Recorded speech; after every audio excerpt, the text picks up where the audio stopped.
Go to TAPgiles.com to learn dreams, engage my services, and support the channel. Something else you might want to do is have this vary. So instead of repeating in exactly the same way, you can have it vary over time. So then you might think you need to copy these out again and have them repeating, and then like that one's going to be slightly over there and that one's going to be slightly over there, to add like variation to it. And then when it cycles round, sometimes it's a bit different. Yeah, so we've got a slightly different kind of shape to it and stuff. But that again would use lots of thermo. So there's another trick we can use to kind of affect how much this affects the actual block. So just to show you, the original block position is there. So if we turn off all the timeline, all the keyframes, then it's there, and then the animation kind of goes around where it started.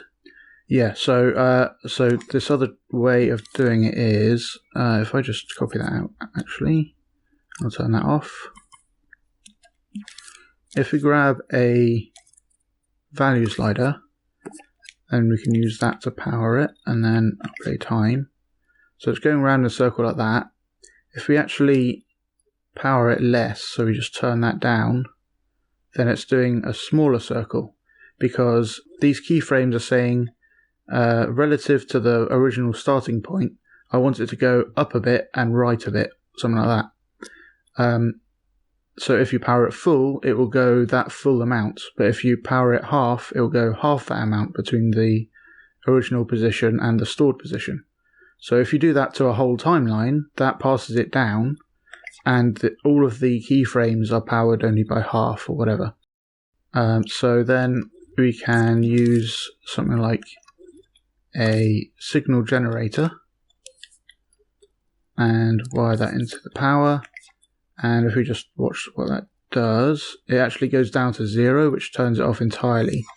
So when it goes to 0, it won't play at all. So, but we don't want that. We just want it to have a bigger and smaller thing. So now it's never going to 0, so it's still playing playing through the timeline, but we can kind of affect this range. So like it goes a larger circle and then a smaller circle, and weaves in and out like that. You can actually add randomness to these ranges though. So if you look at this, it goes up to a quote-unquote maximum value, which is here. When it wants to go up, it says, let's pick a random number between these two numbers. So if you did that, it will pick a random number between 0 and 1 when it goes up. But when it goes down, it'll still just go to a random number between 0.4 and 0.4. So that'll always be 0.4. But then we can have like a randomness range on that bottom one as well. So, but again, we don't want it to go down to 0. So if we just have it 0.1 maybe. So now it's affecting the size of the thing, and if we have like smaller sweep seconds, it affects it more because it's more obvious, because it's changing quicker. And if it's longer, then it'll have a longer time when it's quite large, and then a longer time when it's quite small.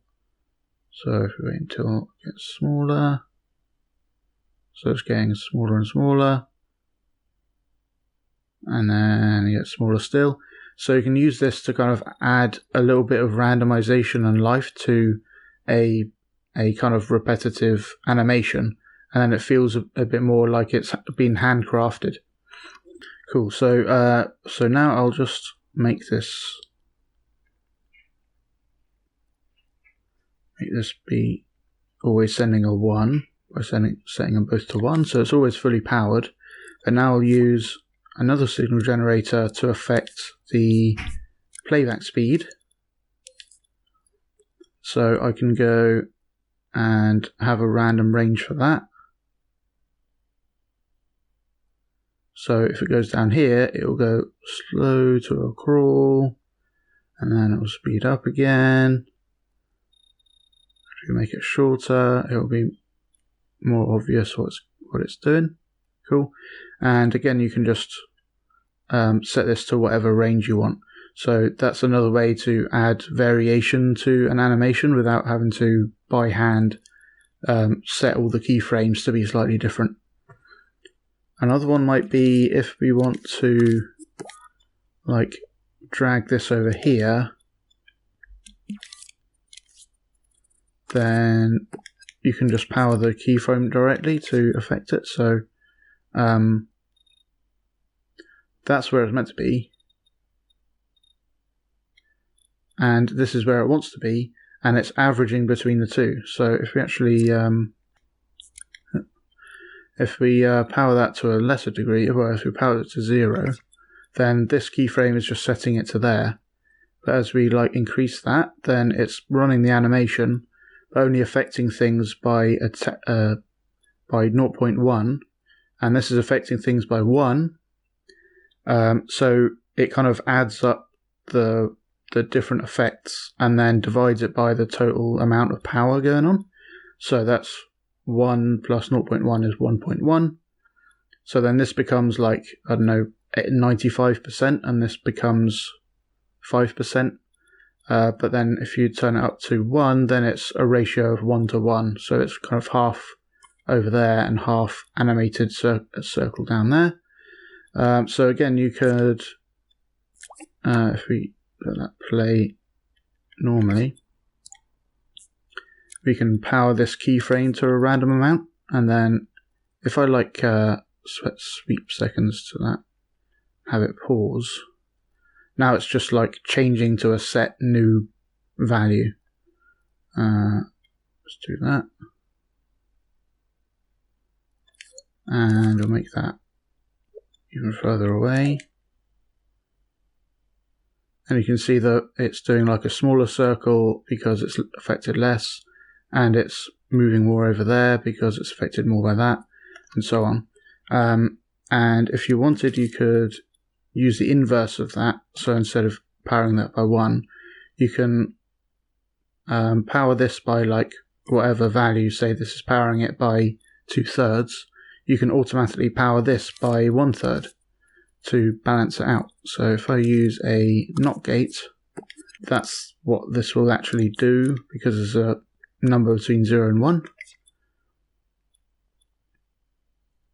So then it will kind of more linearly balance them out. So that's another way of affecting a repetitive animation, to kind of adjust it in some way while it's playing. And let's put that back to no pause. And now we've got this this weird looping effect, it's doing a spirograph or something. This kind of example is a bit abstract because I'm not very good at animating, but you can use these things to affect actual characters and things like that. So if I grab this character, and I'll try and see if I can find the logic, pathing, that's the one we want. So the idea of this game is you've got tables, and you go to a table, you tell it to go to a table, and it will go there and play an animation while it does some game things. And we got this stuff for the lean, so it just loops between left and right. And then you got this hand which moves left and right. They can kind of move separately. I think I ended up making them go in the same speed, so I put them in the same timeline.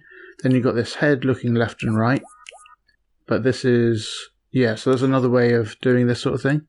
So you can have a timeline that just moves an object left or right like that, in two extremes of the timeline, and then a signal generator puts it to a random position in this timeline.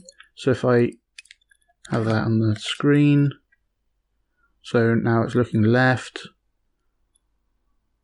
and now it's looking right. I used L2 on this instead of R2, which means it will still be affected by the torso rotating.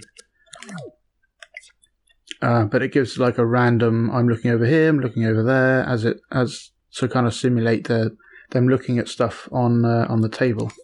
And that's just wired straight into the actual playhead at the bottom there. And then this one has its playback speed affected. So it's always like the torso and hand is always moving left and right on a loop, but it's kind of varying its playback speed a little over time. So then it gives the impression that it's not just a looped animation, but it feels a bit more natural. Thanks for watching. I hope you learned something interesting. Go to patreon.com/TAPgiles to learn something new every day.